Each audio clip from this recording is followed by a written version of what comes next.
All are present tonight, Mayor. Thank you. The next item on the agenda is the prayer and pledge, and Commissioner Lucas is going to pray for us. Dear God, we just want to thank you once again for the opportunity that we have tonight to be here together. God, we ask that you would be with each commissioner, mayor, vice mayor, as we make the best decisions for the city that we all love so much. We pray for each citizen that is here tonight, each citizen that is at home. God, that you would be with us, bless us, and be with us. We thank you for these things. In your name we pray. In Jesus' name, amen. Amen. Pledge allegiance to the flag of the United States of America and to the republic for which it stands, one nation, under God, indivisible, with liberty and justice for all.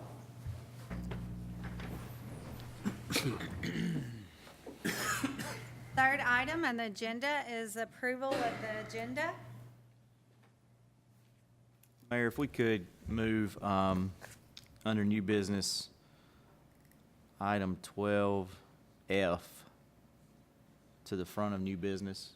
I guess it would become 12A, and then all the other numbers, our letters rather, would change accordingly. Okay. Any other requests for changes? And with that change, I move to approve. Second. Okay, we have a first and second. Any other discussions? All in favor? Aye. Opposed? Motion carries. Okay, the fourth item is public hearing, and that will be item 11A. Second and final reading of ordinance number 2017-18, an ordinance to amend a PUD previously approved with ordinance number 948, with the addition of tax map 22, parcel 15.02, consisting of 1.1 acres, located at 7716, Horn Tavern Road, and tax map 22, parcel 15.01, consisting of 1.4 acres, located at 7712 Horn Tavern Road, from a RS40 low-density residential zoning district to a RS15 PUD, planned unit development zoning district. Okay, is anybody here to speak on the matter? If so, you have an opportunity to come up to the podium.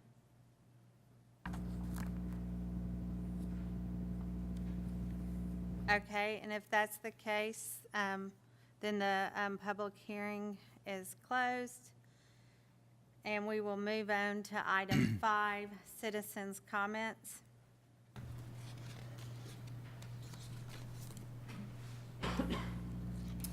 Mayor, we have two tonight. The first one is Mr. Mike Lawson.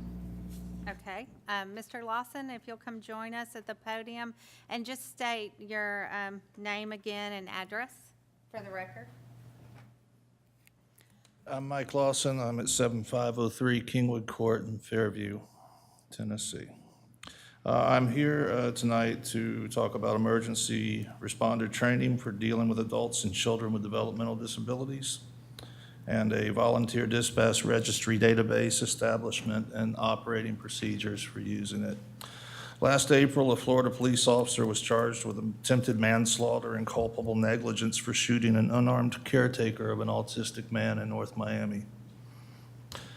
The man he shot was a behavior therapist trying to retrieve his client from a center not unlike the Waves facility we have here in town, after police had been called with the report of a despondent, possibly suicidal man, which turned out to be an adult autistic man with a toy truck.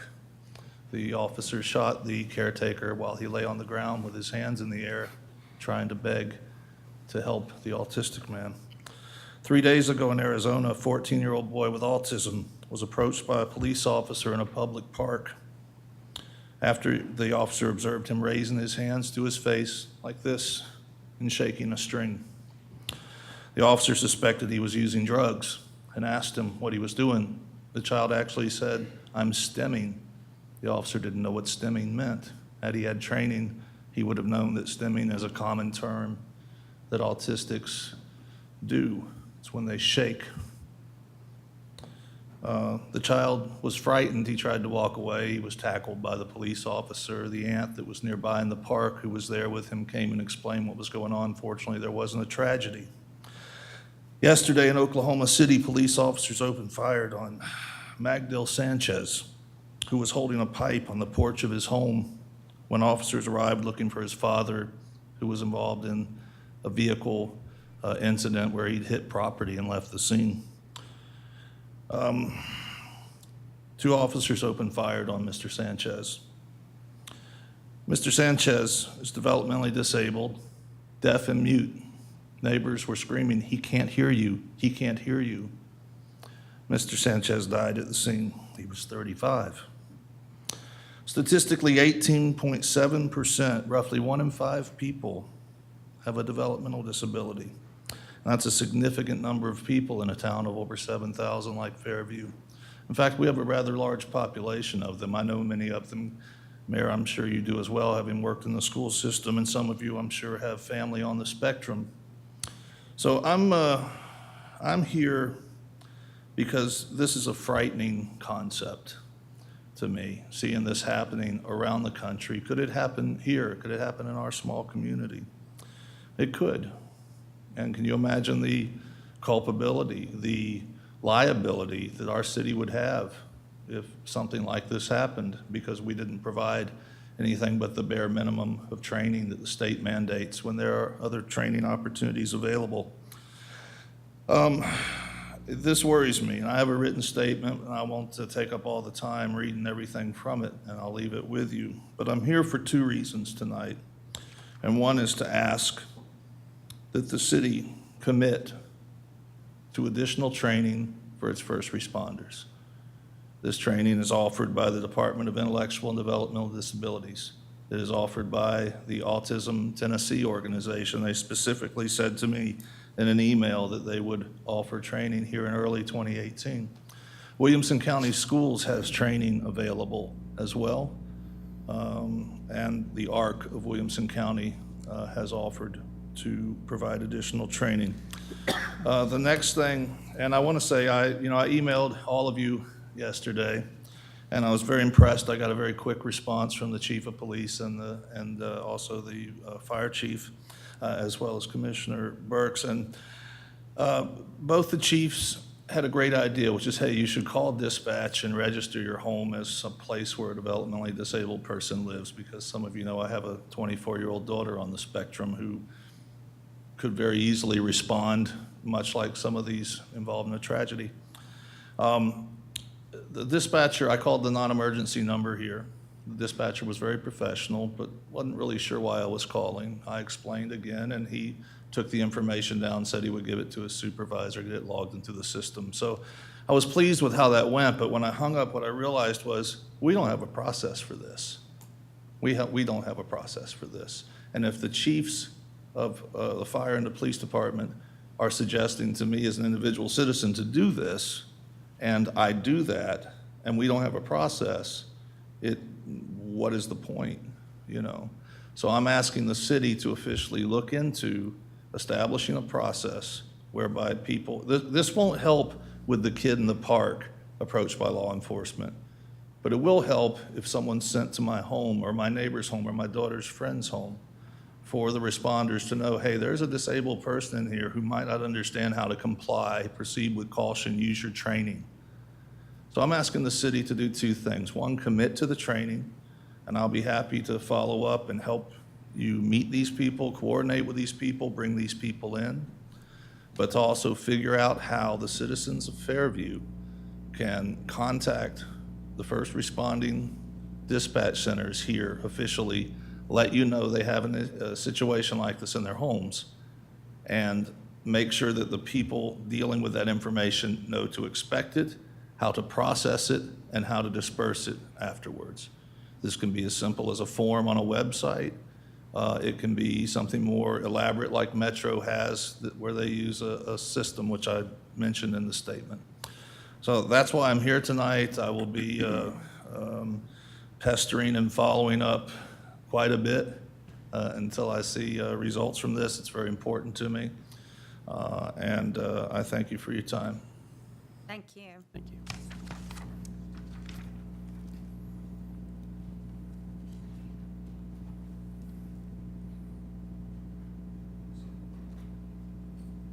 And I appreciate you coming out tonight and sharing, I'm sure as the board does, and just the approach that you took, you know, when you're passionate about something and reaching out, and we do appreciate that. And we'll definitely talk with the city manager moving forward and what we can do to be proactive and see what suggestions we have. So thank you for your time.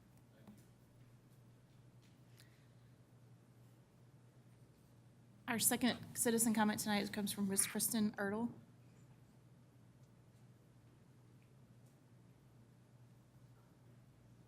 Good evening. If I may, I would like to address the agency funding applications that have been submitted to the city for the $25,000, which has been made available.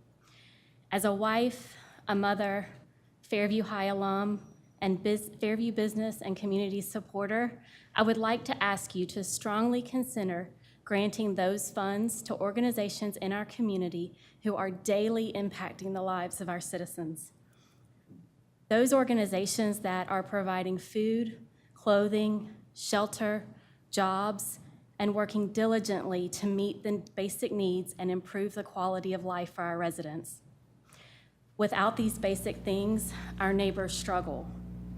There are 6 organizations requesting money that, through a little creativity and purposeful insight, I believe the city could invest in these organizations and make a huge impact in the lives of our Fairview neighbors. Mid-Cumberland supports our Meals on Wheels program that feeds our seniors, and individuals having a hard time preparing a hot meal. Boys and Girls Club is committed to serving our children in a safe environment after school and during the summer for working families at an affordable rate, which is huge for our families in Fairview. Jobs for Tennessee Grads is dedicated to helping at-risk high school students graduate and follow through on post-secondary education and/or job opportunities. United Way is a huge resource in our community, providing education, volunteer hours to community organizations, resources like the tax preparation program to families in need, and collaborating among community partners to make the highest impact in our community. And that's a very short list for United Way. The American Legion is dedicated to serving our veterans and giving them the honor and respect they deserve, as men and women who have sacrificed so much of their own lives for each one of ours. GraceWorks West provides short-term and long-term resources to families in need in our community. Through the food pantry, thrift store, financial donations, and countless volunteer hours, we meet with individuals and families to provide food, clothing, utility and rent assistance, budget counseling, seasonal help, plus referrals to other organizations. Since I'm a part of GraceWorks West, I can speak more specifically to this organization. In the past 3 years, GraceWorks West has poured out $1.5 million in assistance to our Fairview community.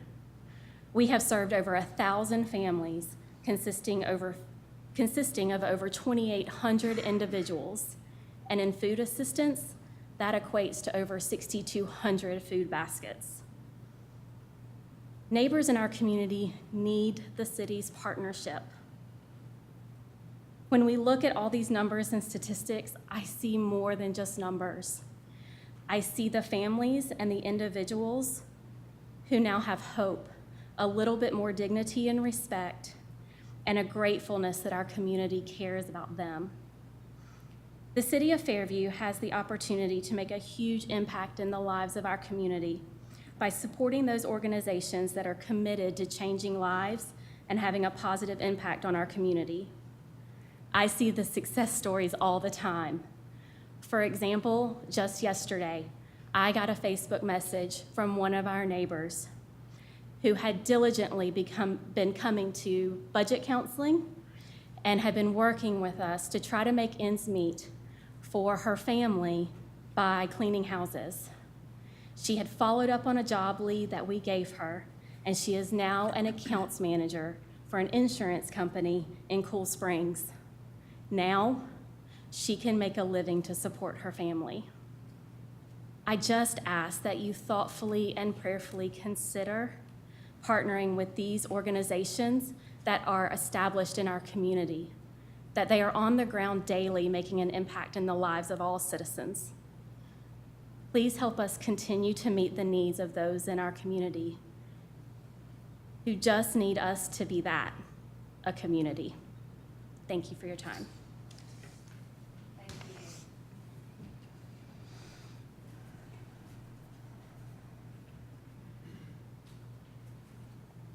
Next item on the agenda is awards and recognition. Do we have any tonight?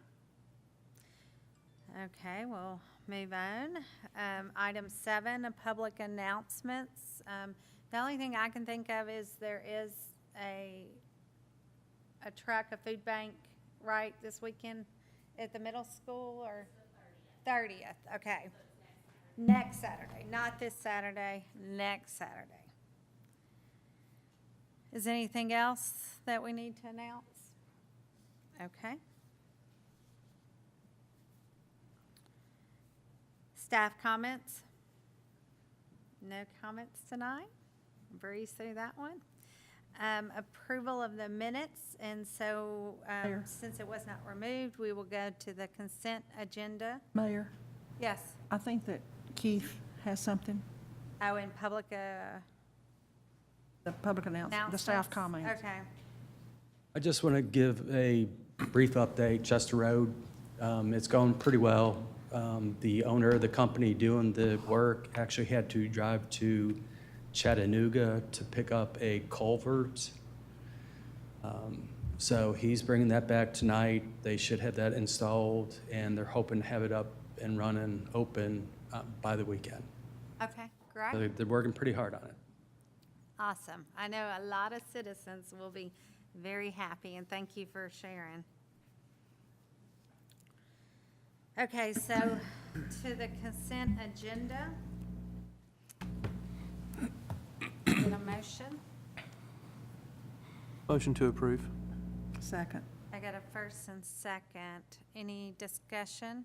Mayor, if I may, on the minutes from the last Board of Commissioners meeting, under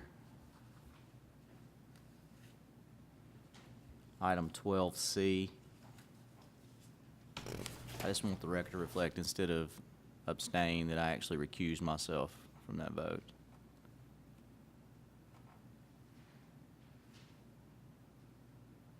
Okay. Any other corrections or changes? Okay, and Ms. Johnson, if we can do a roll call vote? Commissioner Burks, Aye. Commissioner Rainey, Aye. Commissioner Lucas, Aye. Vice Mayor Crutcher, Aye. Mayor Carroll. Aye. Okay. Old business, second and final reading on ordinance number 2017-18. An ordinance to amend a PUD previously approved with ordinance number 948 with the addition of tax map 22, parcel 15.02, consisting of 1.1 acres located at 7716 Horn Tavern Road, and tax map 22, parcel 15.01, consisting of 1.4 acres located at 7712 Horn Tavern Road, from a RS40 low-density residential zoning district to a RS15 PUD, Planned Unit Development Zoning District. Move to approve.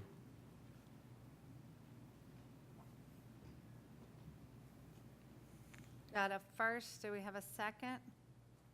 I'll second. Okay, first and second. Any discussion?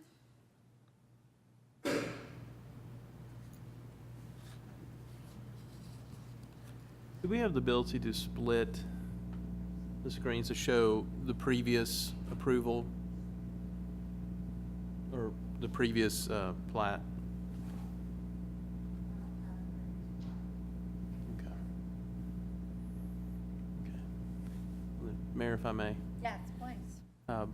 As everyone may recall, This matter was previously approved with a few less subdivisions, but it had the island in the middle between the two roads of some property that belonged to a couple who, for whatever reason, did not sell their land at that time, right where the arrow is showing.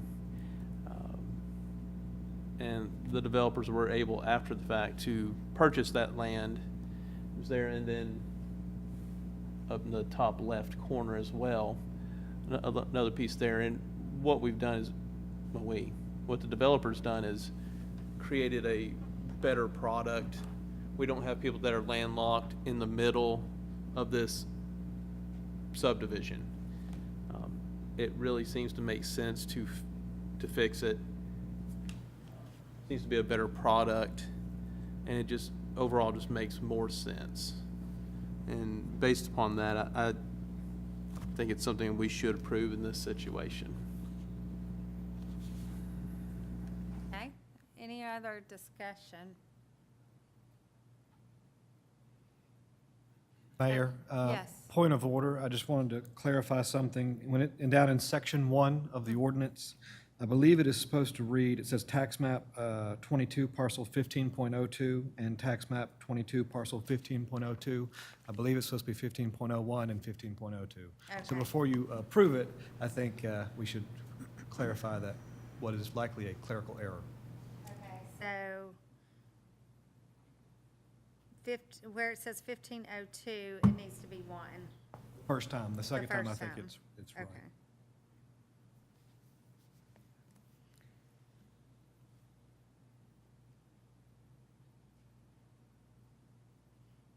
So should he repeat it, or can it just go on the record that it was, do we need to do the No, Your- motion again? No, Your Honor, I think Okay. we're in the discussion phase. It's now up to the full vote. Okay, any other discussion? Okay, Ms. Johnson, a roll call vote? Vice Mayor With the change Crutcher? noted? Yes. Aye. Commissioner Burks? Aye. Commissioner Lucas? Aye. Commissioner Rainey? Aye. Mayor Carroll? Aye. All in favor? Okay. Old business B, an ADA trail to Joanne's classroom, and that would be Vice Mayor Crutcher. Thank you, Mayor. This is something that I had asked to put on the agenda after the last park board meeting, which was my first park board meeting. And this is something that has been talked about ever since I've been on this board, I know. And it's just one of the many projects that we have on a list to be completed. But it was my understanding after the park board meeting that the engineering for this, we had already approved some funds for the engineering for this project, but that when the engineering, I guess their estimate came back, it was higher than what we had approved, so it's just stalled the project. So, and I hate that Mr. Collins is not here, and we probably should just defer this until Mr. Collins is here, quite frankly, but the purpose of me putting it back on was to say, okay, is this something that we want to move forward with, or is this something that's just going to die? So that we can get it off the park board agenda, because we have a list of things that I think they've been talking about for several years that just never has come to fruition for one reason or another. So that's the only reason I put it on the agenda, or asked that it be put on the agenda. So I guess at this point, what I would do is just move to defer it until Mr. Collins is present.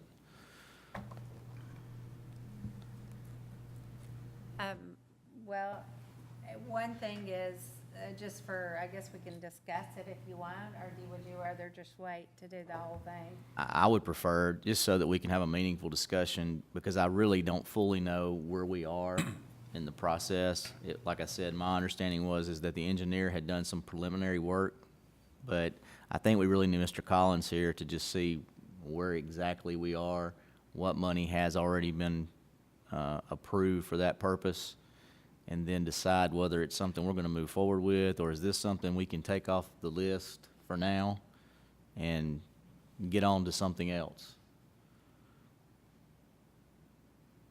Okay, so we have a motion to defer. Get a second? Second. Okay. Roll call vote, Ms. Johnson. Vice Mayor Crutcher, Aye. Commissioner Lucas, Aye. Commissioner Rainey, Aye. Commissioner Burks, Aye. Mayor Carroll. Aye. Okay, so that would bring new business, but as stated in the approval of the agenda, we are going to take the agency funding and move it to the top, so 12F is now A. Mayor, if I Mayor. could, Yes. excuse me. I'm sorry. Good. I think, well, you may speak for both of us. I think that we're both going to recuse ourselves because I have such close connections to several of these. So we're going to go out in the hallway.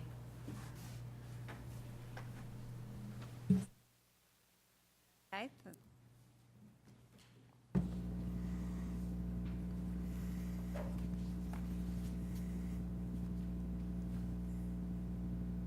Okay, I actually would like the board to consider deferring this also. And I hate that we have people here, but there's just so many requests and just not enough money that I would like some kind of system in place where we could go through and rate, the need, the importance, and I just don't know that off of the time and what we were given, I would like more information. I'd like to hear from the individuals. What are they going to, use it for? That kind of information. And if we even deferred it to the next meeting, maybe during the work session, could have individuals come in. It's great that we have so many great organizations in our community and the thought to be able to even help some, but it's something that just pulls at your heart because there's things that you want to be able to do. And I think sometimes just knowing,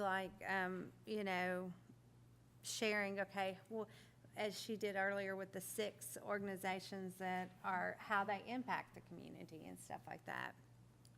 I mean, I think it's going to be hard even if we put it off for a week or 2.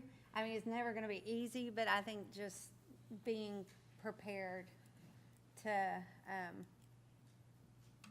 rank.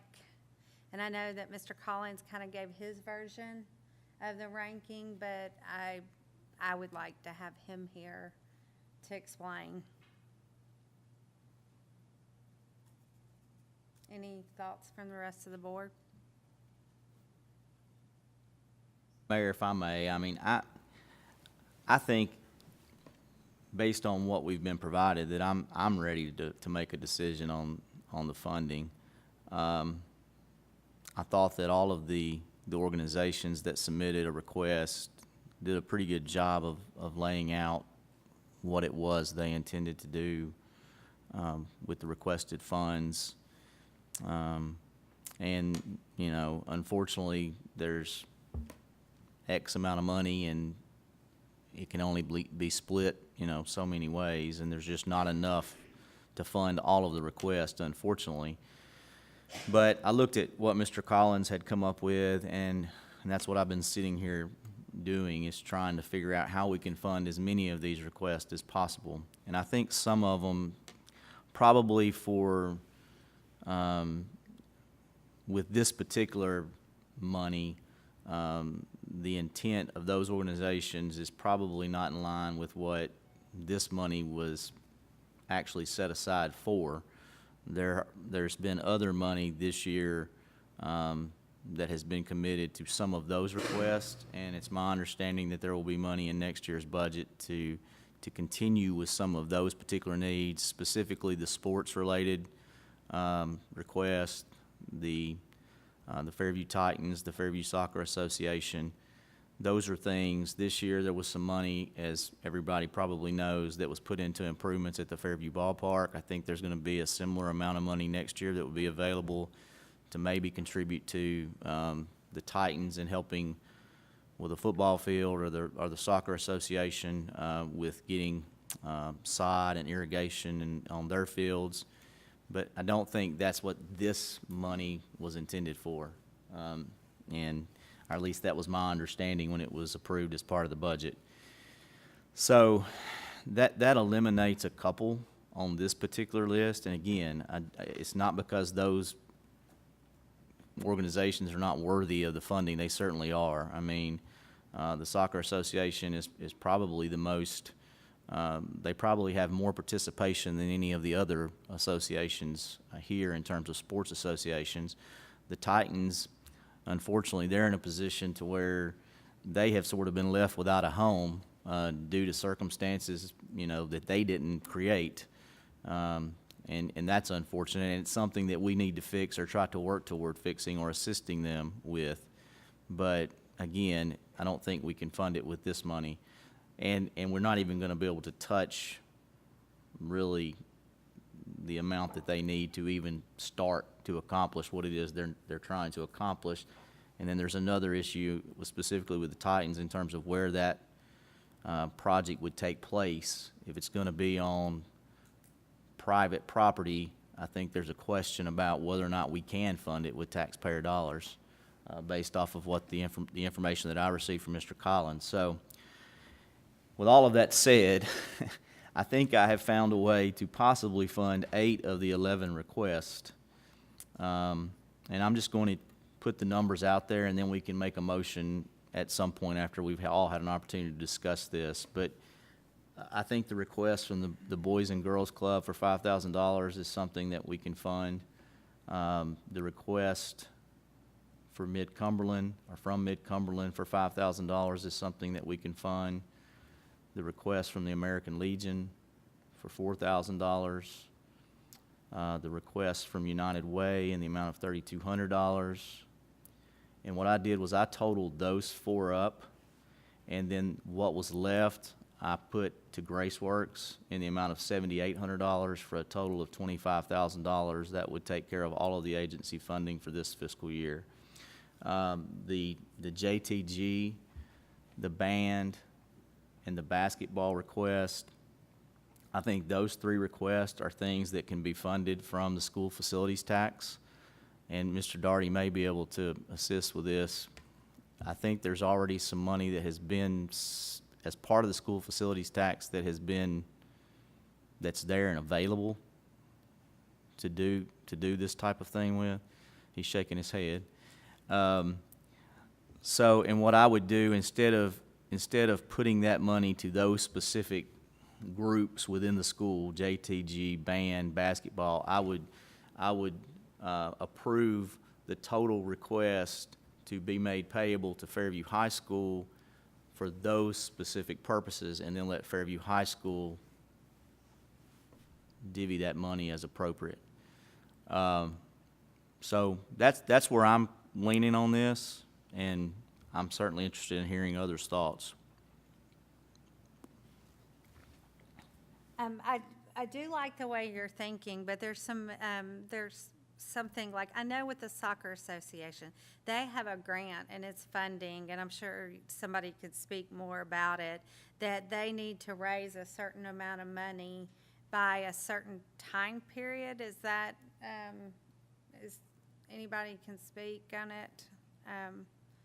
Okay, well, that was my understanding, that it's a grant from the county. So, which, if that could be covered under school facility tax, well, it could possibly, Ms. Johnson, because basically, if the school ever uses the facilities as a practice field, then there is the possibility. We'd have to look into it, but that was my original understanding. But it may be because they made those changes. We just have to look into it. But I know at one point, if it was used for public use.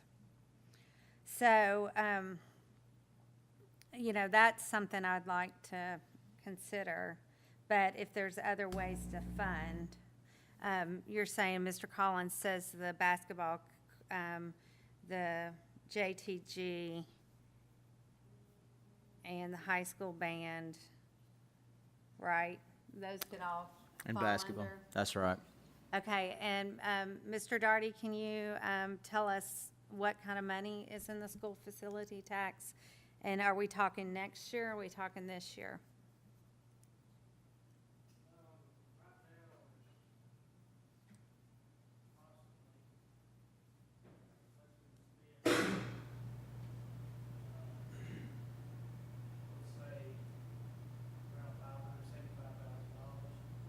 Okay, can you come up here for a second?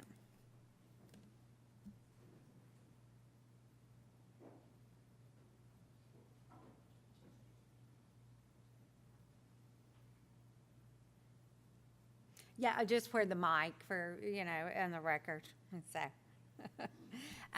So you're thinking about $5,000, is in there still left from this budget that hadn't been spent? Well, depends on what happens with the county. As of right now, there's approximately $575,000 in the school facilities fund. Okay. And we committed how much of that? I think if I I think may. I think it was about 90,000. Well, you may be right, but what I was thinking is that,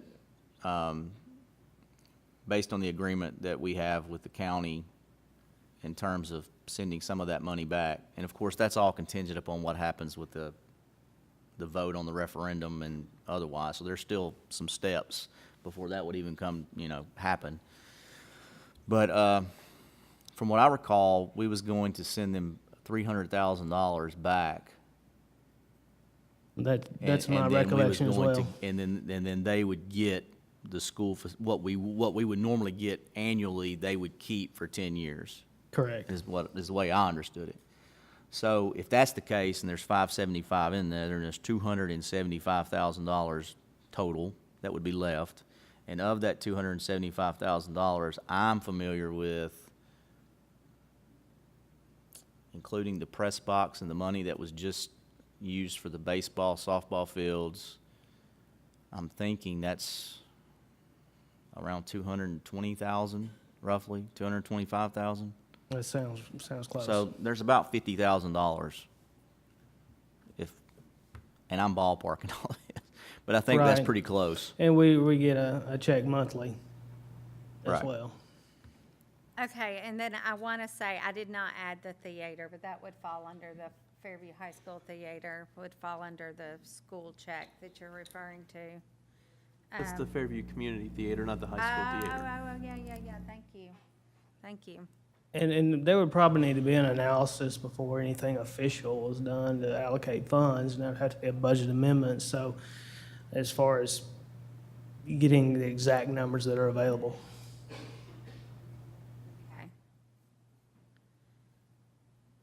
Okay, and so just to restate kind of what the vice mayor was saying, so you're saying GraceWorks would not get the whole 11, it would be more like 7? what was it? $7,800. 78. Okay. Commissioner Crotcher, if I could get you to go through your numbers again, my math was not adding up, so.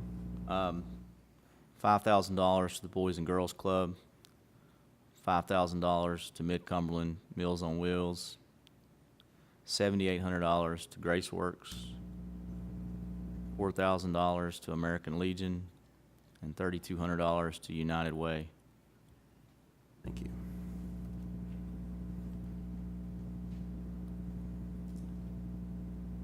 And as far as I know, with respect to the school facilities tax, we had already in this year's budget, I don't want to misuse terms, but I think appropriated X amount of money, and all we had to do is go back and approve for the checks to be written, is how I understood it, so it wouldn't necessarily require a budget amendment. Yeah, right. Okay.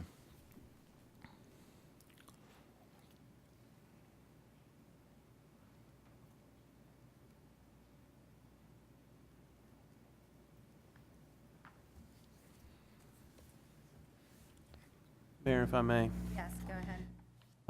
I know there was one correction. The Mid-Cumberland Human Resource Agency, which is the Meals on Wheels program, I know it listed 113 meals for $5,000, and that should actually be 1,113 meals that $5,000 would provide to citizens of Fairview who are homebound.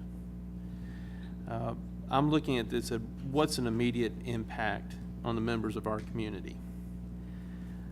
Meals on Wheels is immediate, and it can always use funding. It's a great great agency. Looking at the American Legion Post, which does outreach to our local veterans. Again, immediate impact on our community. I know the people that are currently in that post have been working very hard, have been doing everything they can to raise funds, holding fundraisers. They're not just going out there and saying, hey, give us, come to the city, give us some money. They're putting their money where their mouth is. They're doing their work. They've grown that chapter significantly this year alone. Boys and Girls Club, always providing that after-school care. I mean, again, immediate impact on our community and the boys and girls that do attend that on a regular basis. GraceWorks, I don't even think we have to say, that's just a no-brainer. And United Way, helping with the free tax prep programs. I know a lot of people in our community do use that program. And I have to agree with Commissioner Crutcher. I think this is something we can move forward with tonight based on these numbers. I like our sporting programs here, but I think we have a mechanism we've put in place to work towards those things. I just don't think this $25,000 needs to be spent in those areas right now. I think we need immediate impact on the citizens of our city. So with that in mind, I'd make a motion based upon Commissioner Crutcher's numbers that we provide $3,200 to the United Way to purchase laptops for the free tax program,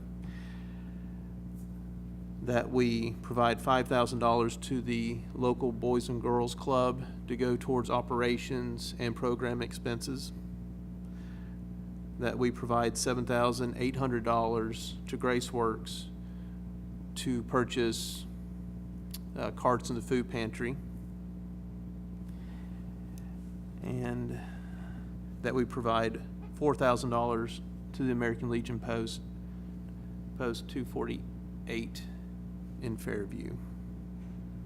And I think I said this, but that we provide $5,000 to the Meals on Wheels program through the Mid-Cumberland Humane Resource Agency. Second. Okay, we have a first and second. Any more discussion?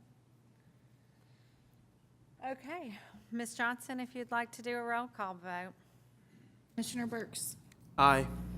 Vice Mayor Crutcher, Aye. Mayor Carroll. Aye. Thank you, Mr. Darty.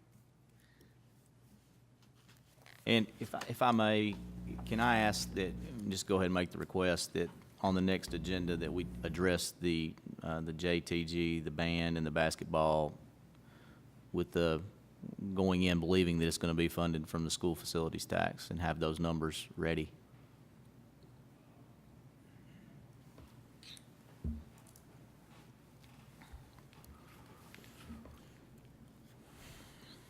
Okay, next item is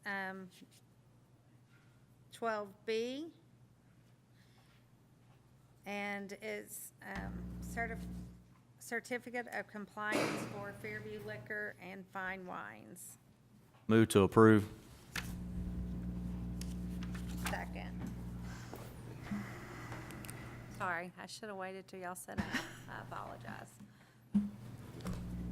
Got too eager. Okay, so we are actually on our new 12B, which is A.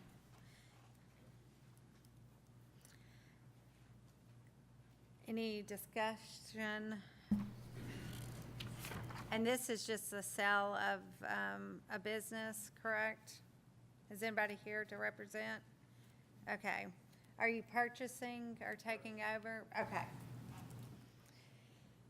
I'm guessing, Ms. Johnson, everything is compliant as far as?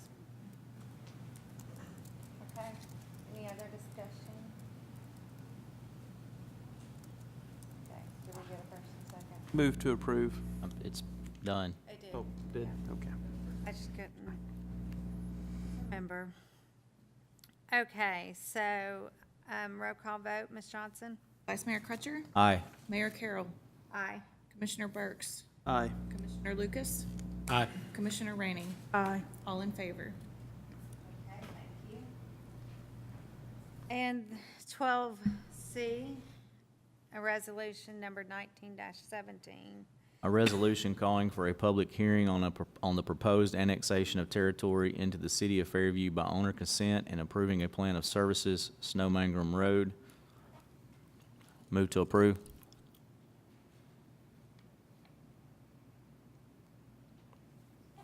Second.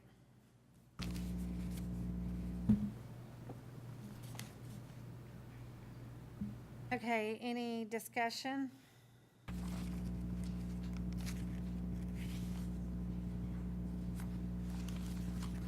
Okay, can you give us some information? Certainly. The piece of property that you're looking at is one of the donut holes that we have here in the city. The owner has moved to Wyoming and has the property for sale. And as part of the, I guess, the marketing appeal, the real estate agent has asked that we annex the property to make it more viable for sale, and it would also, as you know, help with our city limits and in getting rid of one of the donut holes that we have here.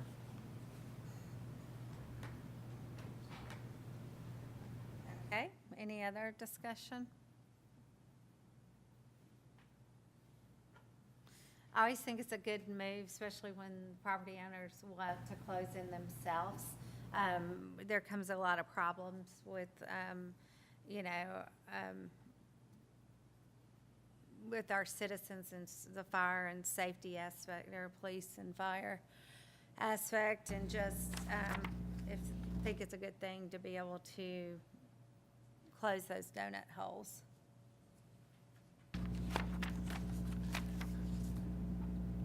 Where is the current city limits on this map? The blue line, it goes around the yellow piece, and then you can see just south right there. So the piece directly south of the middle of the yellow is also not contained within the city limits. No, just north of that. Right, that's not in the city either. So it would still have a donut hole. Right, but it would be almost 30 acres of closing up the donut hole.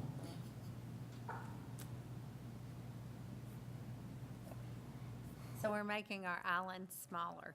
Exactly. So what is the address of the property that's still not going to be in the city? Do we know that? I don't know the address off the top of my head. It's several different parcels, actually. There's several houses that sit right there. I think it might just be one parcel that may have more than one structure on Is it. it? Okay. So, okay, show me again what we're trying to annex. The whole yellow piece. The whole yellow Yeah. piece.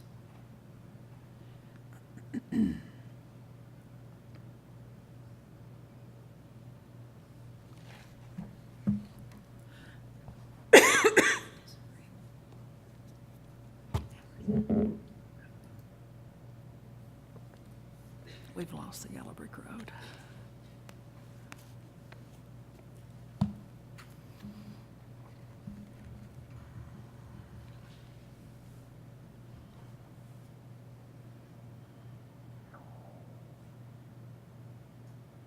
Okay, of those two properties in the middle of the yellow, so like the horseshoe in the middle,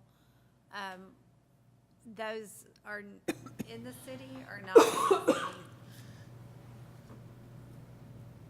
Just north of the horseshoe?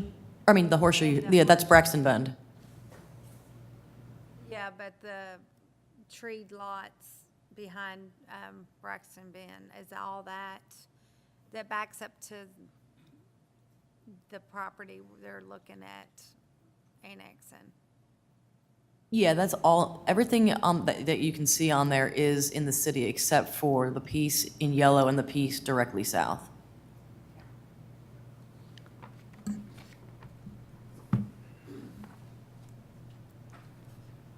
What subdivision is that north of the proposed annex site? Grove? That is McCormick Grove? Okay. I can't read the writing on there. I need new content. Yeah, it's surrounded by McCormick Grove and Braxton Bend.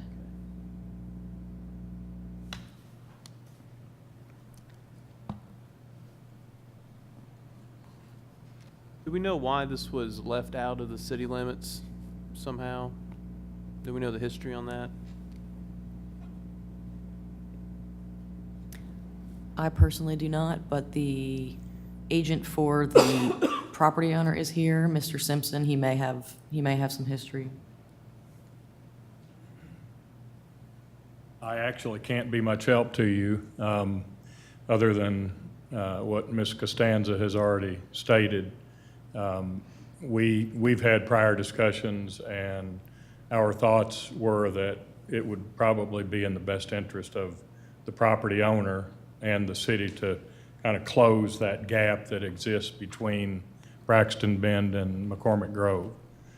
And we felt like in the future, a potential buyer might have more opportunity for city services at a later date.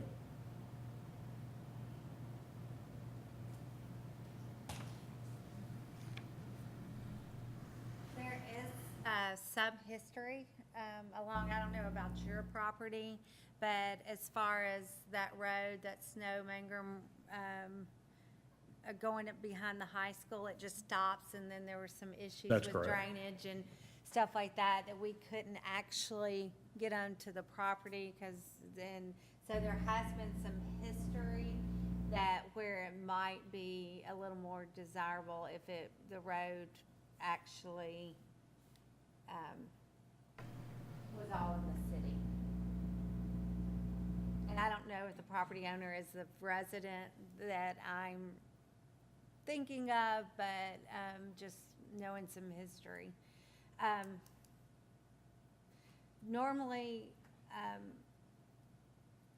Commissioner Burks, these islands just came because of the old fashion of somebody wanted to rezone, come in the city, and then all of a sudden it's surrounded. I found, now I can't speak on every one, but I found through the history of sitting up here that, you know, it just, development started happening, and then no one wanted to make anybody come into the city.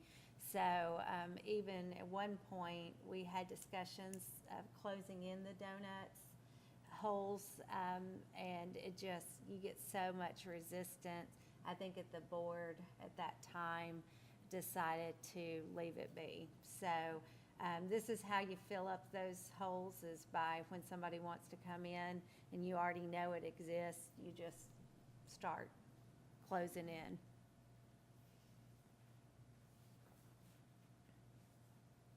And you're just, your property, they're just wanting to do it to resale value. That's Is- correct.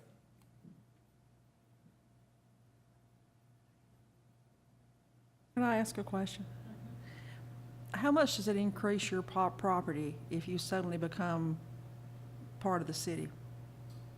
Well, that probably remains to be seen. You know, with it being in the county currently, there really aren't any potential, well, no existing services, obviously.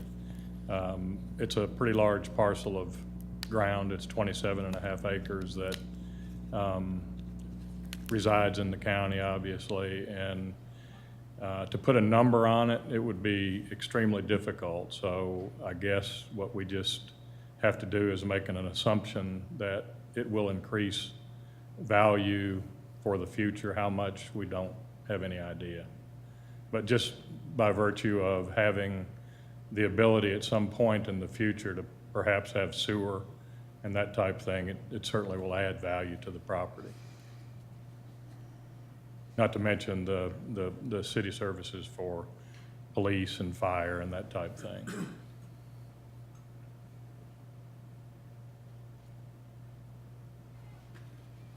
Thank you. Ronnie, I don't have an exact number, but I have been looking at property, and it's a big difference between the city and the county. No, it all depends on how much and where and all that, but, I mean, you can count on it being at least, 50,000, depending on the size, more. I understand that. I was just wondering, if you're that close to the city, and since the realtor doesn't really have any basis to put his numbers on, that's why I was wondering, what do you base that number on? Do you have a ratio? Do you have any kind of formula that you use? I don't. It's, like so many properties, it's, looking at other properties that have closed and have been sold and try to use that as a basis for your pricing. Thank you. Okay, any other discussion? Okay, roll call, vote. Vice Mayor Crutcher, Aye. Mayor Carroll, Aye. Commissioner Burks, Aye. Commissioner Lucas, Aye. Commissioner Rainey, Aye. all in favor. Thank you.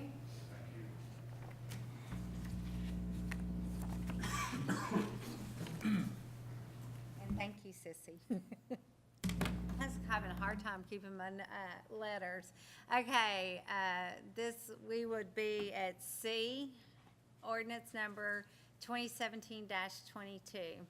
An ordinance to amend a previously approved ordinance number 668, mixed-use PUD and associated preliminary master development plan from 30 lots to 47 lots located on Highway 100, tax map 42, parcel 46.01, consisting of 8.68 acres, owned by Harold Cry.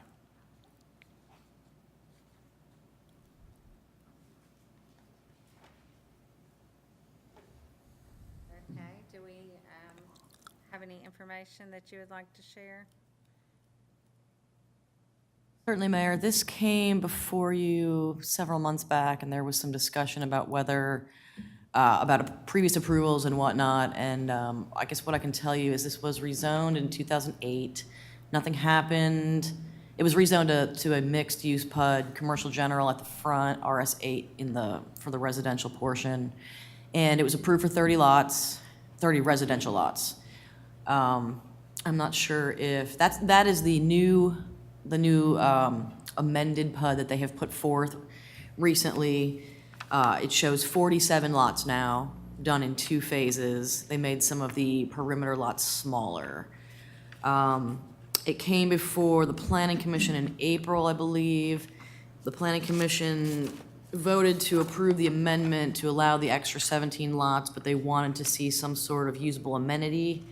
And they added like a gazebo, walking trail, little area like that. So I think that satisfied what the Planning Commission had asked for. And that's where we are now. They had asked to add street trees as well. Is that reflected? Right, that is true. Is this the PUD that we talked about that we thought that it had expired, that the? Yes, Okay. that is correct. And so had it, and there was going to be some research done on that, so had the original approval expired? Not really. I know that doesn't sound like a good answer, but it was a little confusing. I mean, when you have a master plan, a preliminary master plan that's approved as part of a rezoning, there's nothing that really, there's not really a time limit on that portion. So even though they didn't do anything from 2008 to 2015, that's when they came back and actually put forth construction plans, which were approved. Since then to now, technically, it would not have expired. We have a representative here tonight. We do. My name is Jason Murphy. I'll be the project manager for the subdivision. I'm not the actual developer, but I'll be the project manager. I'll be glad to answer any questions you may have.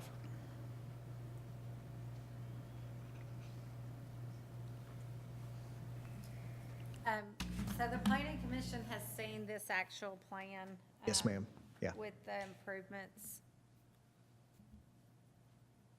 And to the best of my knowledge, and I talked to the engineer today, with the addition of the 17 lots, the storm sewer, regular sanitary sewer detention areas are all within compliance, and it was really adding some buffer, adding an amenity, the tree ordinance landscape plan, and, which we've done, yeah.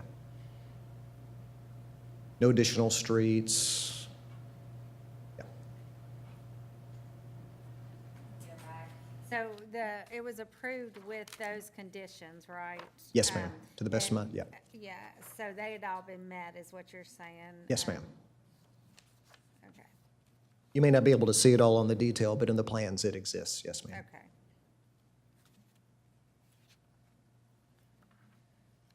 Can you remind us again the density, of usable land that you'll be building on? How much?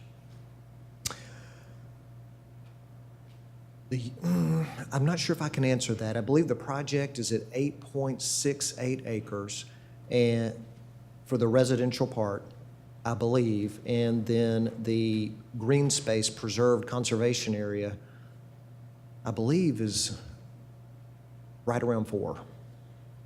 Is that your question? Okay. Yes, but, so, what does that equal? How many acres are you using to actually build on? And how many houses, there's 47 lots? Honestly, I can't tell you the exact number. I don't know off the top of my head. Thank you.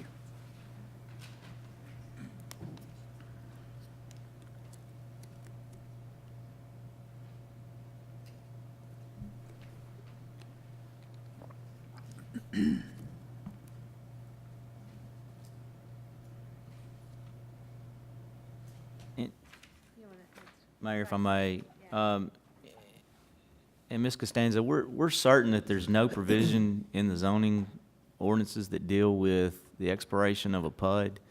Because we've had this discussion several times, and it seems like there is something in that section that addresses itself to when work should start or be completed. That's correct. That's after, that's after this stage, actually. They never got to the final stage. It's after that, once they get their final approval, then they have a 3-year period.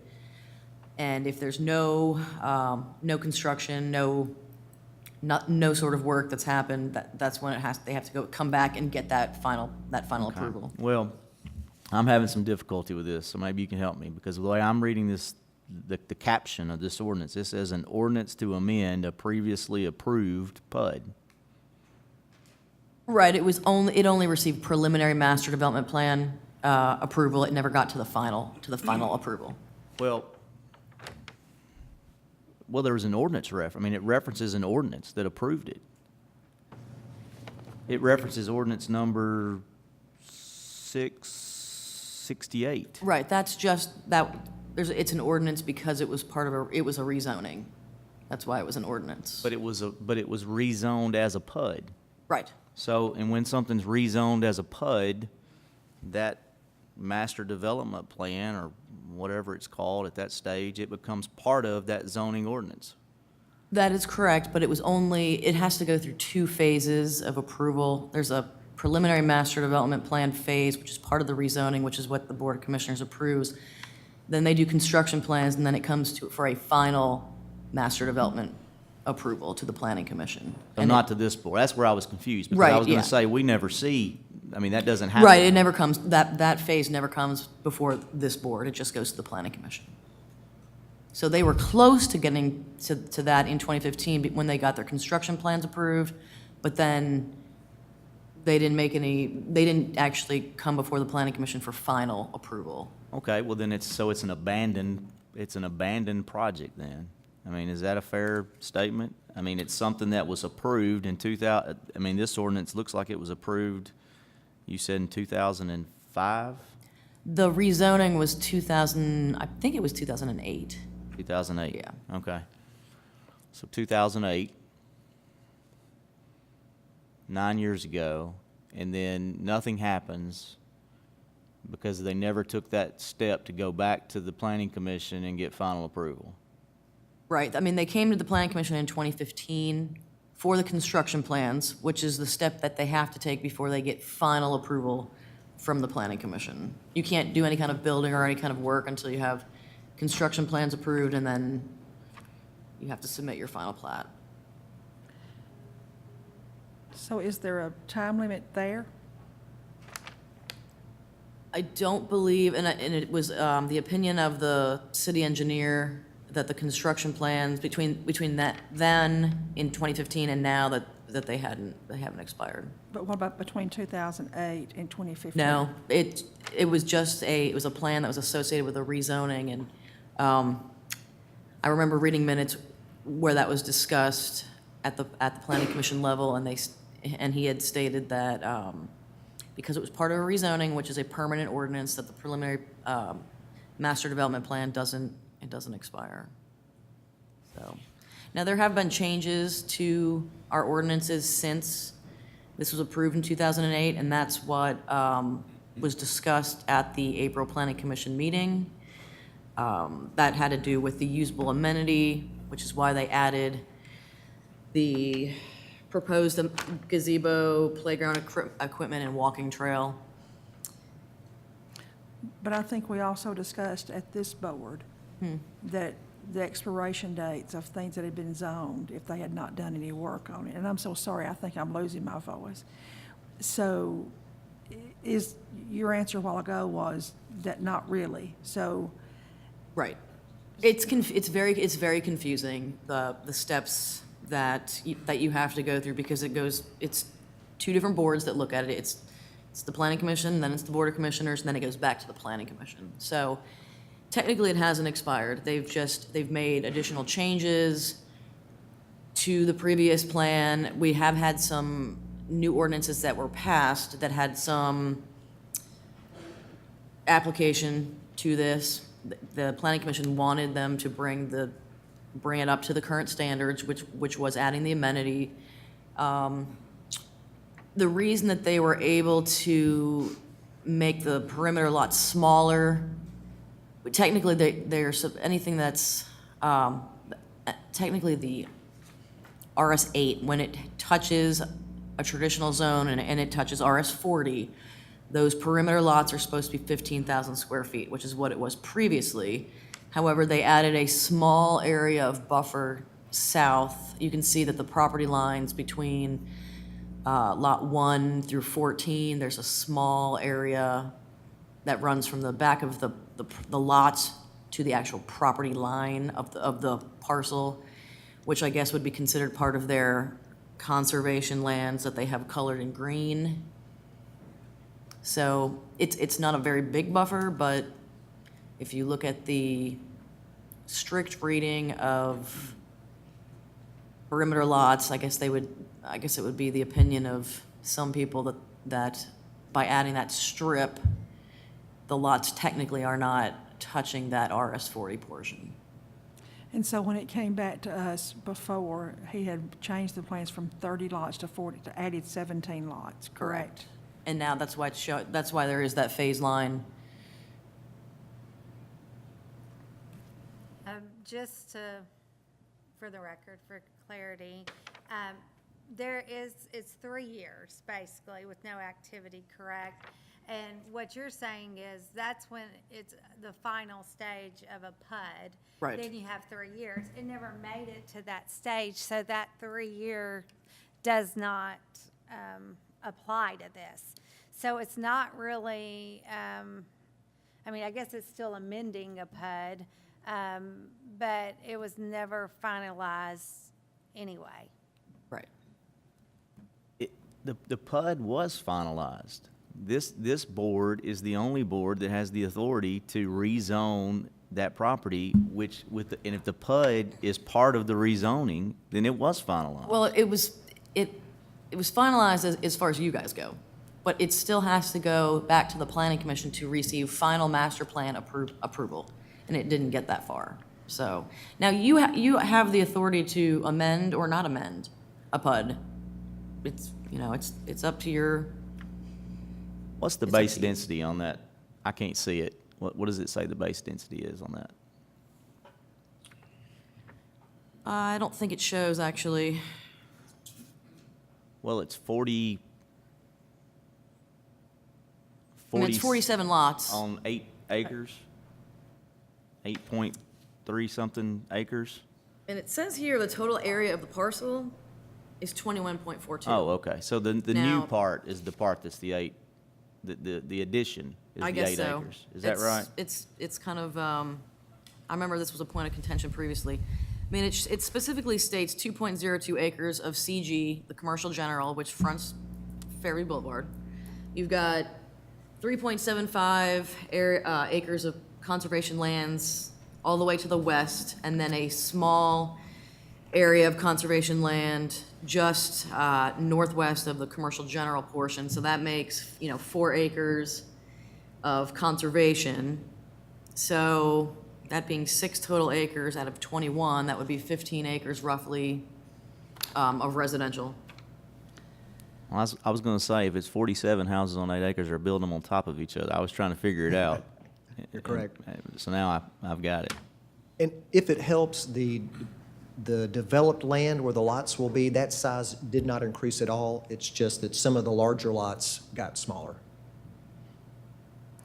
There's not a base density calculation? Usually there is. I mean, what is it? I mean, I know it was rezoned RS 8, but what is the actual density? That's what I want to know. What does it actually come out to? Is it RS 8 or is it something, is it 15, 20? What is it? I think it's 15.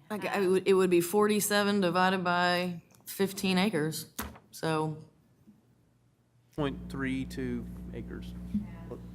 I'm not, those are the things I would like to know when this stuff comes before the board. I mean, I'm not trying to be ugly, but this is the second time this has come here, and neither time has it come with some basic information that we look at every time we have one of these.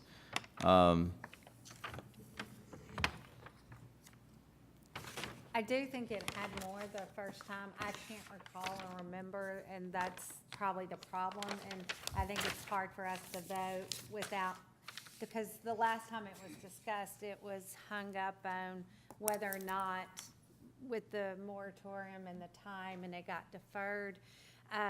I think right now it would be fair to say that if we are going to take in consideration, we need those basic facts, and unfortunately, I don't know that I remember them all.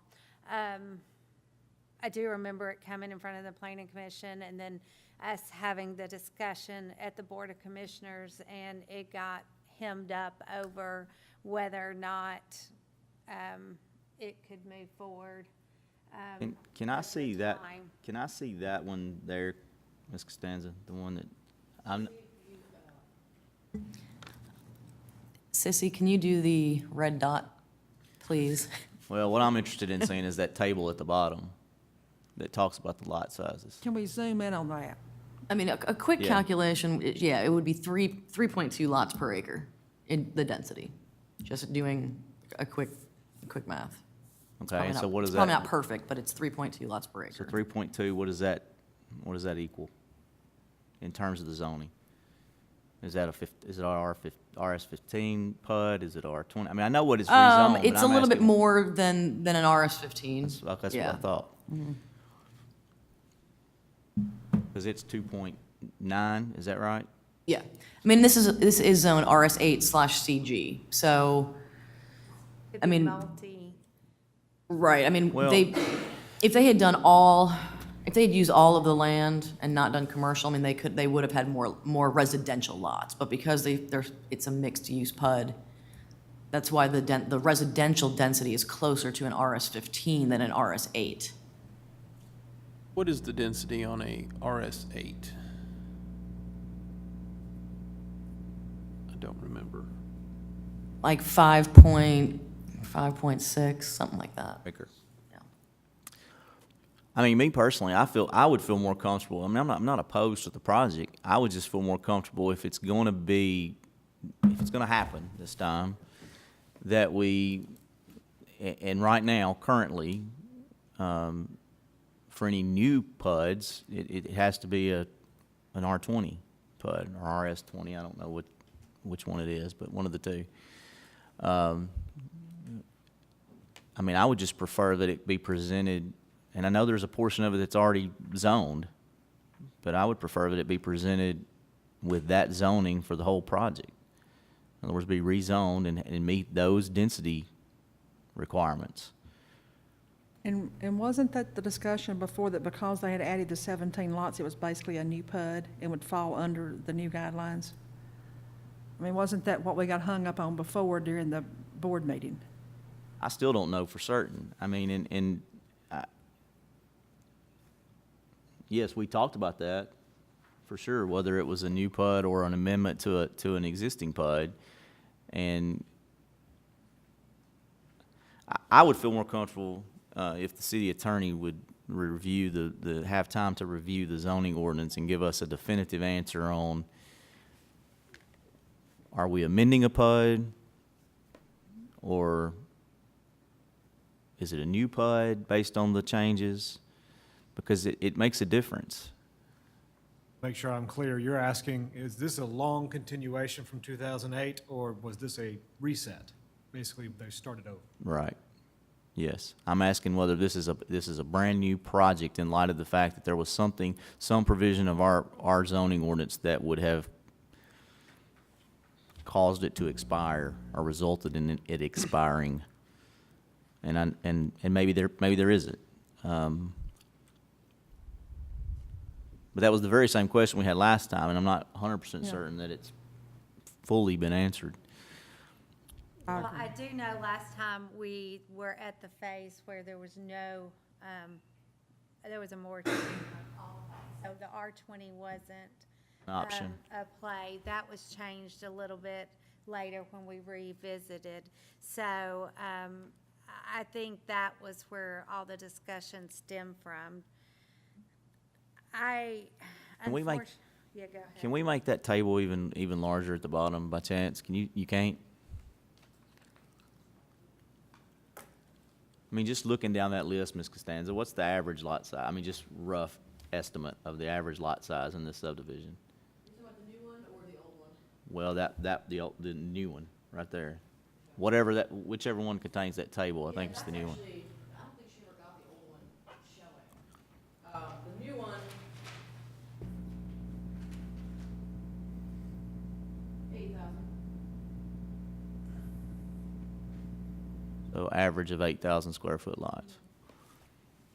I mean, the great majority of them are 8,000 and some change. You've got a couple of you've got two 14,000s, two 16,000s, 12, 10, 11, and a 10. Okay. So the rest are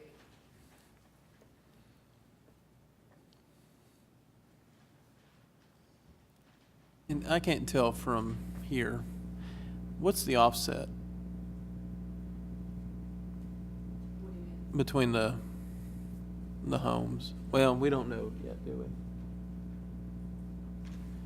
Do we know what the offset would be between the homes? Setbacks between them? Setbacks, excuse me. Boy, I'm not sure if Ms. Costanza has it right. I don't have my readers, or I left the office in a rush and left the plans, so. Yeah, you've got, I mean, the typical lot layout they have for these lots is 20 rear, 20 front, and 5 side. Okay, so they'd be 10 feet apart. Yep. So bigger, can't even talk tonight.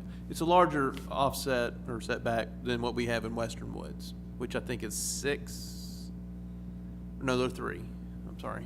So, Right, that would be 6 between the two. right. So it's an improvement on that as far as the distances. By 4 feet, yes. But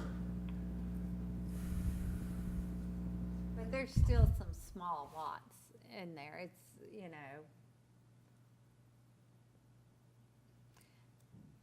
And Mayor, I just feel like there's still lots of questions that we don't know the answers to. And I think the project manager also has questions that probably, he wonders what we're asking, and he hasn't answered our questions. So, I'll have to admit, I was under the impression coming tonight that most questions had been answered. And I'm surprised with these questions, and I might need help figuring out when we leave what the questions are. Okay. I understand. If it helps, if any of you who had been around a long time, the reason this project was approved in '08 and never went anywhere, really, thank heavens, is we started to move forward. That's when the market crashed, and it was just timing. We knew that it would not be a good idea to move and try to build houses, and thank goodness we made that decision. So it's just been waiting for better times. Well, what I would like to know, and I would like to defer it to the next meeting. I'm not trying to put it off a long time, but I would like to defer it to the next regularly scheduled BOC meeting. What I would like to know is the question that I've posed with the city attorney. Is this in fact still an active PUD that can be amended, or is it a PUD that's expired based on our zoning ordinance, and we have to start over? And then the second question I would like to know, and it would be more from the developer than it would be the city attorney, is if the developer would be willing, based on our current, although there's some existing rezoning that's already happened, and I suppose if it hasn't expired, you could go in and start work on those as soon as you get a final from the planning commission and pull a permit. But what I would be interested to know is if you rezone, because originally there was a component of it that was RS8 and a component of it that was commercial general, if you rezone the entire thing to an RS20 PUD, what that would look like in terms of the density, in terms of the number of lots. I mean, it's obviously going to reduce your lots, I mean, by some extent, because right now you're actually, your density is even greater than a 15. So I would like to see what that would look like. You know, do you understand what I'm asking for? You want to see what if the commercial component up front was removed and that was converted to residential? Well, I think that's what you guys are at. Is there still a component of it that's going to remain commercial? Yeah, the front portion is still the 2 acres of Okay, commercial. I'm sorry. I thought that was coming into the total. I'm with you. Okay. No, I would like to. I don't really care if that's going to remain commercial. Then, Yes, sir, then yes. so be it. But the remainder of it, if it was an RS20 PUD, you know, how many lots you could put there? What would be the average lot size? What would be the setbacks? Those types of questions. Well, and I think some of the biggest hiccup when it came up before is it, are we amending a PUD, or did you already have the PUD? But it sounds like it never went through the final phases. So, you know, basically we can't add, you know, either you start over or, you know, I think some of the confusion of if you're adding to it, then you're changing the PUD, and are we still, you know, are we following our own guidelines by doing that? Mayor, if I may, just one last thing. I just don't understand how something can be final, but it's not final. I mean, it's finalized by the Board of Commissioners. It comes in as that, you know, I mean, we've been told over and over and over, if you approve this thing, if you give them this rezoning and it comes in as a PUD, then whatever's on that piece of paper right there is what you're stuck with. That's correct. However, all the steps that happen after to finalize the PUD at the planning commission level, I mean, they happen provided that no changes are made. The reason that we're back here is because they want to make changes, and you have the authority over what was originally approved because it was part of a rezoning. So any amendment has to go back to the Board of Commissioners, and then it would come, depending on how you voted, it would then go back to the Planning Commission and move through construction plans and then the final master development approval and final plat. So, Madam Mayor, if I may. At this point, if we were to move to approve a deferral, the developer could just say, you know what, I'm gonna go with what's already been approved, go back to the planning commission, skip us completely, and just move forward with the previously approved project once they get their final plans approved at the planning commission, correct? that's correct. Well, wait, hold, maybe, maybe not. It depends on what the answer to the question I've posed is.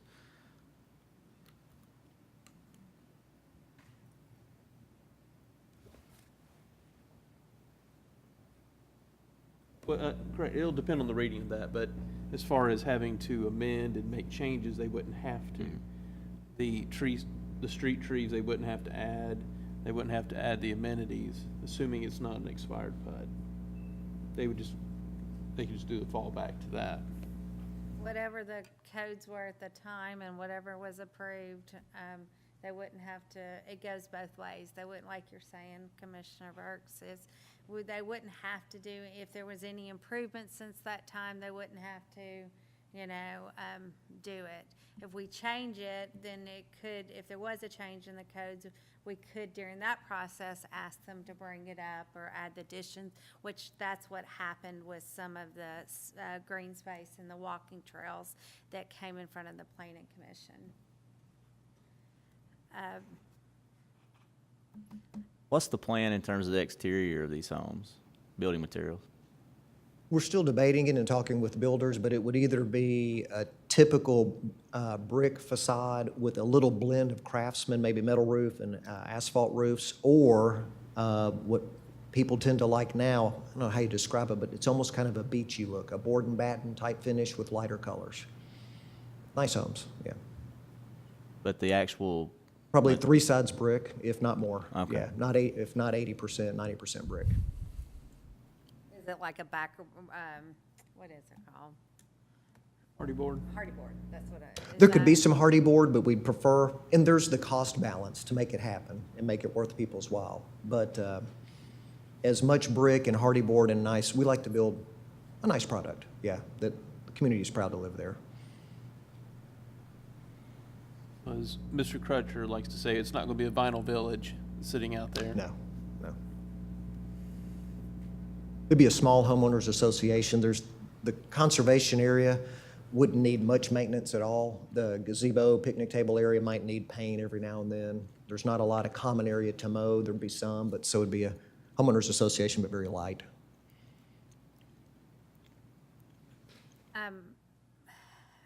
Kristen, to your, obviously, you feel like the answers from the last time had been met, or you wouldn't bring it back on the agenda as far as, did it qualify, the 3-year, rule didn't qualify and stuff like that? I mean, but between myself and the city manager, we looked at it in quite great lengths, yes. So I could, I guess for the next, if we decide to defer it, I can bring a breakdown of the regulations to make it a little bit more clear of what needs to happen or how the process goes. But yeah, technically the 3-year expiration has to deal with the construction phase after the final plat has been approved, so. Can you tell me what the date was the last time this was on the Board of Commission, the one where we had to defer it due to the confusion of? Oh, it was a couple months ago, I can't remember which, When the Planning it Commission. was either, yeah, it was April was when it went to the Planning Commission. I want to say it was maybe June or, I think so. I know it was only a couple months after I'd started, so. Mayor, if I may, I really hope that the reading of what we have is wrong. And here's why. Because it seems to me that if you can approve a PUD, in 2008, and then just simply because it was rezoned, it came in at the BOC level, and just because it never went to the final construction plan phase or whatever with the Planning Commission, that it can just sit there in perpetuity. And everything about it, everything about how we do business change in that period of time, and say they're not coming back to amend it, that they can just simply then go to the Planning Commission, and they're sort of grandfathered in from 20, 25, 30 years earlier to whatever our, codes were at that time, and they can come up here and pull a permit and start building. That just seems completely counterintuitive to me. I completely agree. So I don't feel comfortable until I have some legal opinion about no disrespect whatsoever. I trust that you and Mr. Collins have read it, and you may be absolutely right. I hope you're wrong just for the sake of the city. But that's why I don't want to move forward until we have a legal opinion on that issue.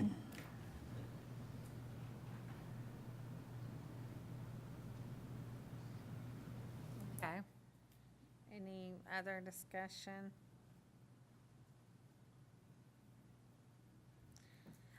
And yeah, I hate to make you have to keep coming back and saying, I know this is your first time, but I think a lot of it is because there was so much confusion that there's still a lot of answers regardless of what it is. And just knowing, like, unfortunately, you weren't prepared to answer some of those questions. It's no fault of your own. You explained you thought we were to this point. Yet through all of our conversations and research, we thought it was clear. Right, right. But since we don't have anybody that can tell us right, in front of us and answer all these questions, it might be better for we to get the details, maybe what the planning commission and then the revised. Is that what you have down there, Kristen, the revised?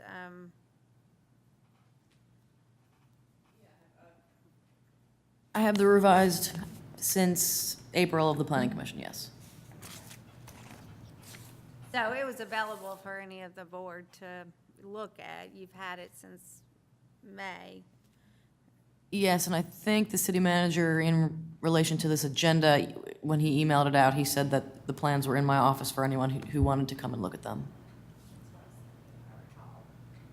Madam Mayor, if I may ask a question. There is some area that's zoned commercial general, and I can't, for the life of me, read those numbers on the screen. Are y'all actually planning on developing that with some kind of commercial general application, or is that just something maybe in the future? We'd love to go ahead and do something, but right now we don't think the market can support it, and so there's really no telling. Okay.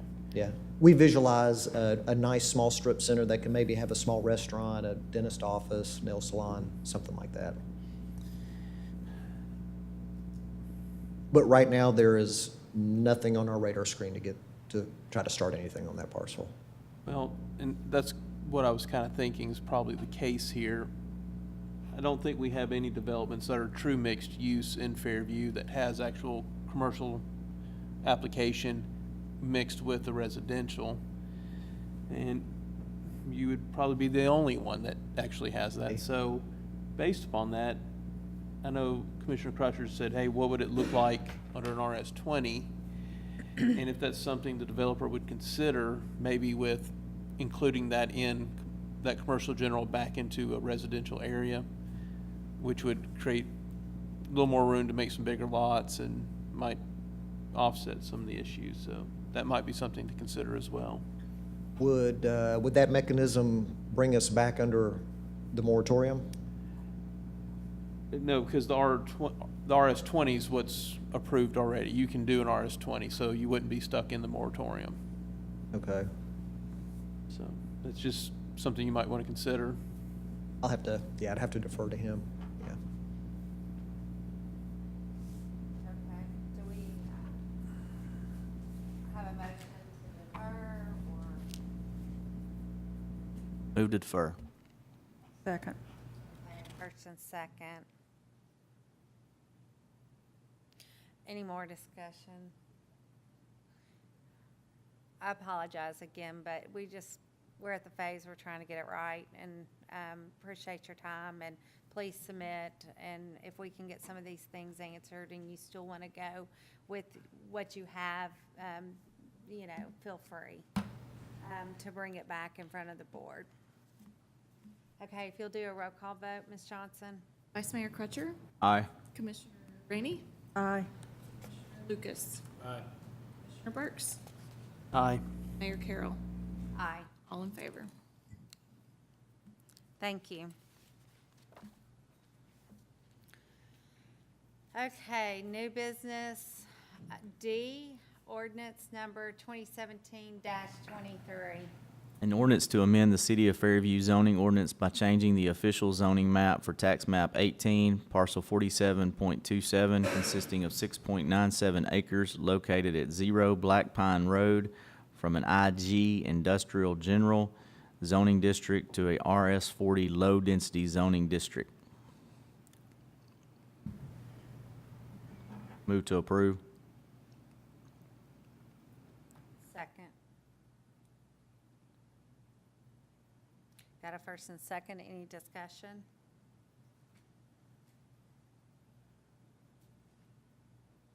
Okay, all in favor? Aye. Oh, Sorry, roll call. Still can't break that old Vice habit. Mayor Crutcher, aye. Mayor Carroll, Aye. Commissioner Burks, Aye. Commissioner Lucas, Aye. Commissioner Rainey, Aye. all in favor.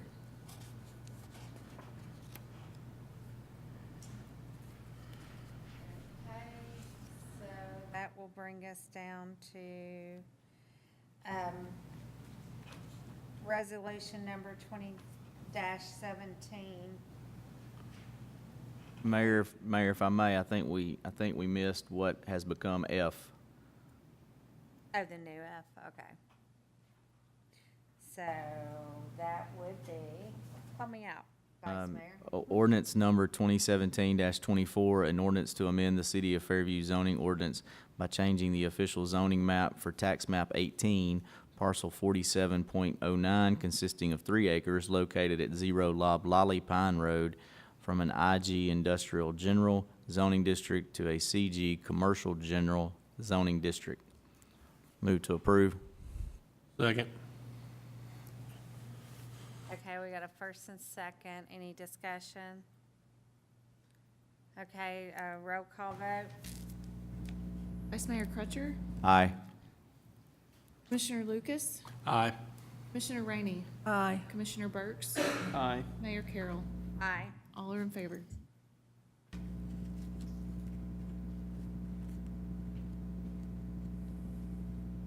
Okay, and this will bring us to the resolution number 20-17.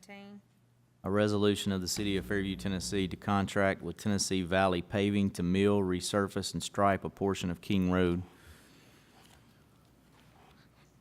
Okay, Move to approve. Second. got a first and second, any discussion? I do have one question, but, and maybe Keith can answer it.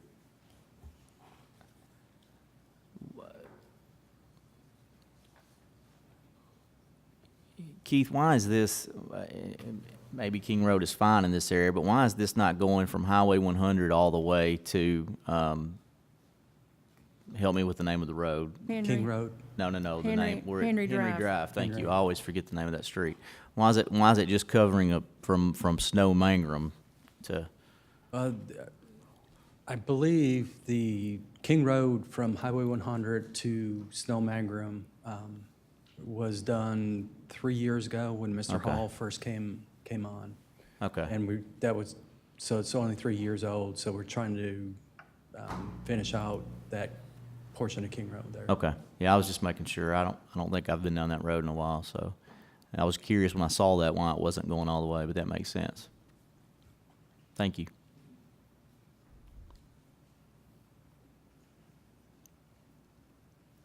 Okay, any more discussion? Roll call vote, Ms. Johnson? Vice Mayor Crutcher, Aye. Commissioner Rainey, Aye. Mayor Carroll, Aye. Commissioner Burks, Aye. Commissioner Lucas, Aye. all in favor.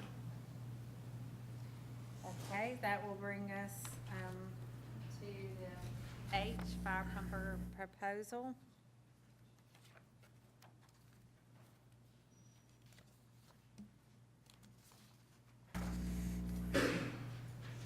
Okay, Chief, I can assume that you're going to need to come up here, so we'll go ahead and invite you up.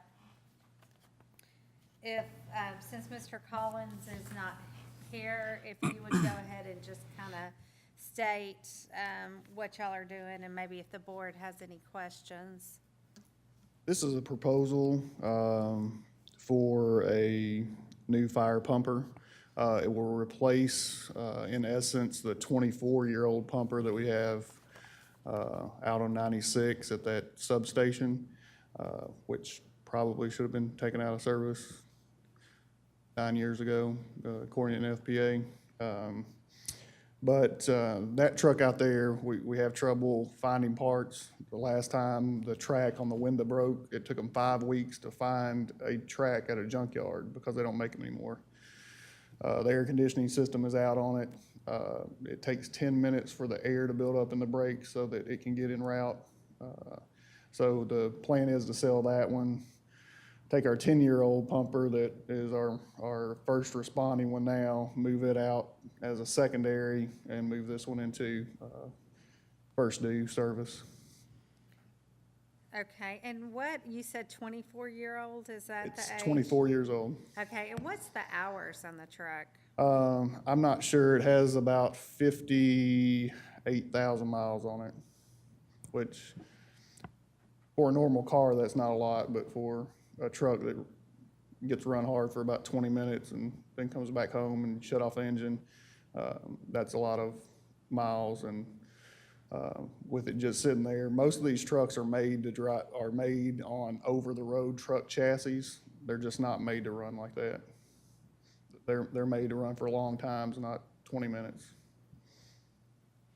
Okay, and so what's the mileage on the truck? It should be about 58,000 miles. It's Okay, a so little the less than hours 60. and the mileage Are a lot different. The hours would be hours that the pump or engine were running on scene during fires and stuff, and we'd have to check that. So you were saying mileage when Yes, you ma'am. said 58, so you don't really have the hours right now? I mean, Any guess? it's pretty high. Okay. Just because, like I said, they'll sit on scene, the truck's still running, the motor's still running because it's turning the pump, Okay. but there's no mileage being put on it at that point. Okay. I noticed there was only one bid. Is this an emergency situation? Because aren't we required to get multiple? We are able to buy off of a cooperative. There's the Houston, Galveston, and the New Jersey one. With our research, going through a cooperative is cheaper than going out to bid because they already have state minimum bid pricing. So with Spartan, it was cheaper to go with the New Jersey cooperative bid than the Galveston. Now, that's where we got it, the last truck, right? It seems like New Jersey was, We have not used a cooperative in the Okay. past. The city manager did some research, and in Tennessee, you are allowed to do that. Most other departments, like Chattanooga and things like that, when they buy, that's how they buy, through a cooperative. It cuts out the bid process. You've already got the lowest state bid that company, when they turn in their bids, that's what they turn in, their lowest possible bid.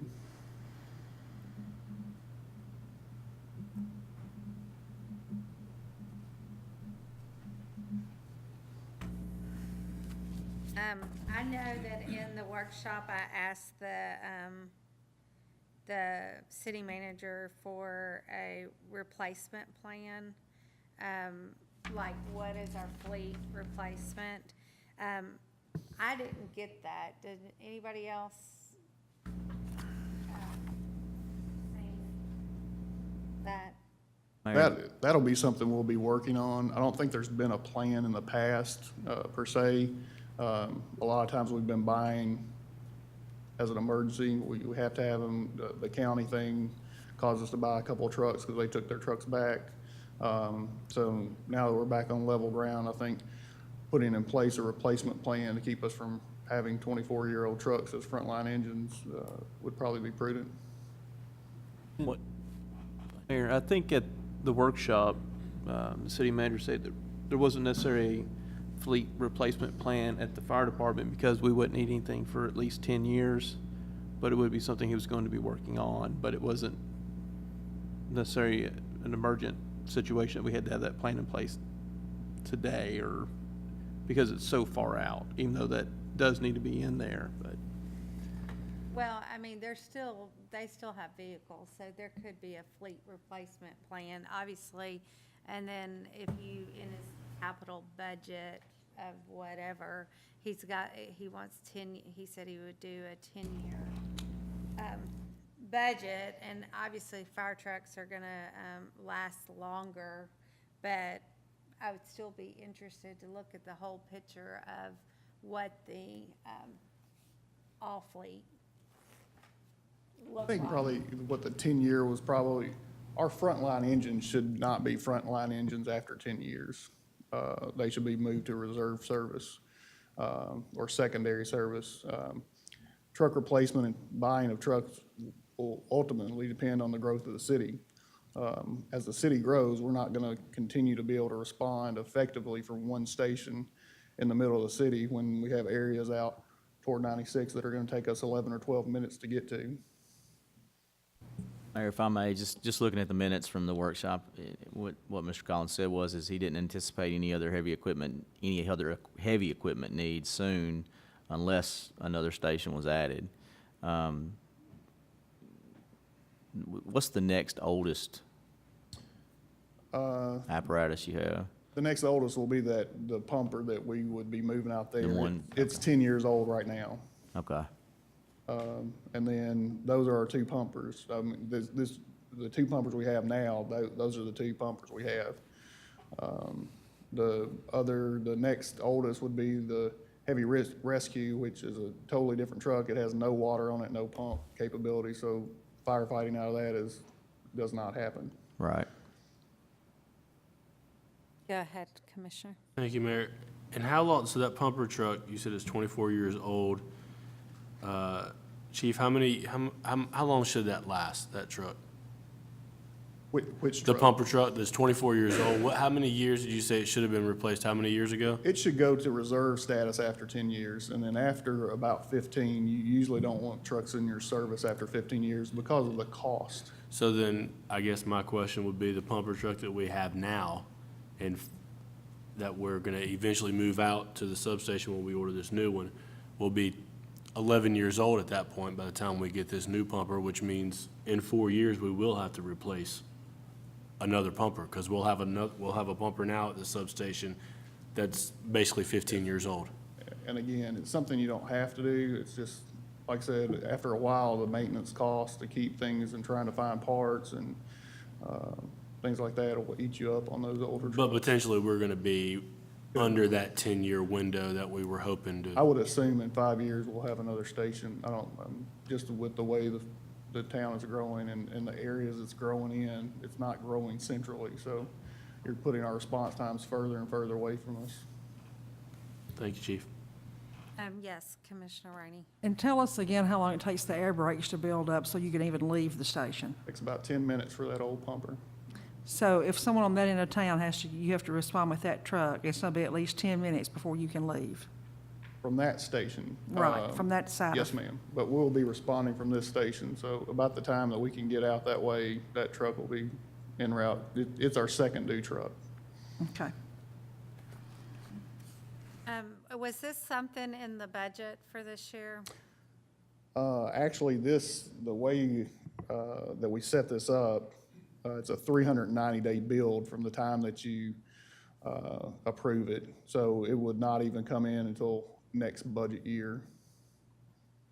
But I think it was something that was planned in the capital budget for the next year. So there won't be a loan taken out of this, there will be an actual, we're paying for it out of the budget? No, I think Mr. Collins had sent something out. I think I saw an email saying that he had been doing some research, and as we got closer, they would nail down what funding agencies would use. He said he worked with a couple, but he would bid it out to the local banks also. I think it's in the minutes, 10B, item 4. Well, so basically, we're ordering something that takes a year to build, but we don't know how we're gonna fund it yet. Is that correct? Is that what the minutes said? There's $50,000 in next year's proposed budget for payment. This will come to you in the next meeting for approval to move forward. Cost is $426,000. Bill time is 390 days. We don't anticipate any other heavy equipment needs soon from the fire department unless we add another station. This unit would have a 20-year lifespan, and we have $50,000 in next year's proposed budget for payment. And the total cost is $426,000. 26,000. Mayor, if I remember right, that actually came in much lower than we originally thought, Correct. or the city manager originally thought. Correct. The same pumper we have right now, the exact same company, we went to them first. That truck was gonna cost us about $500,000. The county just built 4 pumpers, that they bought through Rosenbauer. They were $650,000 each.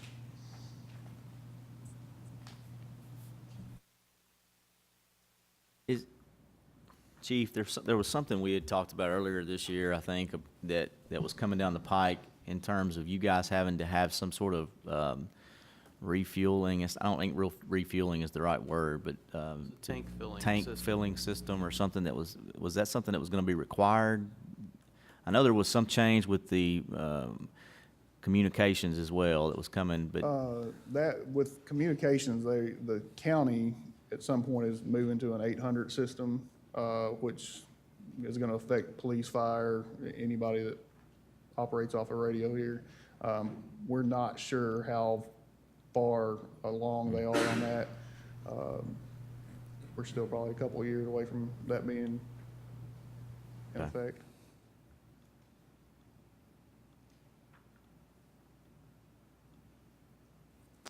I'll move to approve. Second. I still had another question. We got a first and second, so we'll discuss. What about the equipment? Does it come with all the new equipment, or is that additional cost that we're gonna have to worry about later? That's an additional cost. The plan is, everything that we can use off of the engine that is out there, equipment-wise, we will move it to the new engine. We'll definitely have to buy some air packs because they're under new standards than what that set was, but most of the hose and things like that, the hand tools will move from the other truck. But there will be a cost to outfit it. We don't know what that is yet, but it'll be somewhere in the neighborhood of what it costs to outfit the ladder, because it's gonna have, Yeah, I'm thinking that was like 180. It- I don't remember what the cost was on that, but that one, we had to totally outfit, all new hose, everything, because we weren't replacing anything. That was actually a new apparatus. This will pull all hose, hand tools. So some of the tools won't come off there if they're generators and stuff like that are 20 years old. They probably won't go back on a new engine.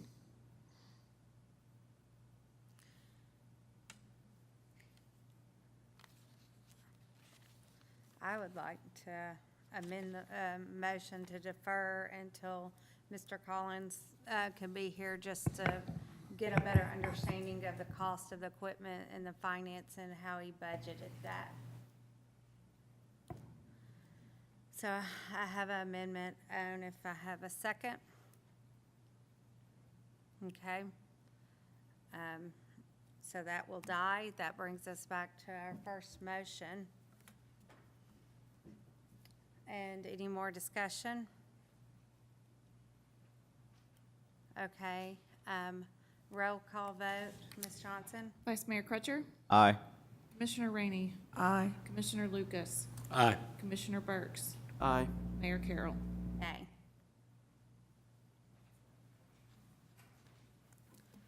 Okay, that will bring us to city manager's item of discussion, and he's not here, but we would like to thank our fill-in, Mr. Potter.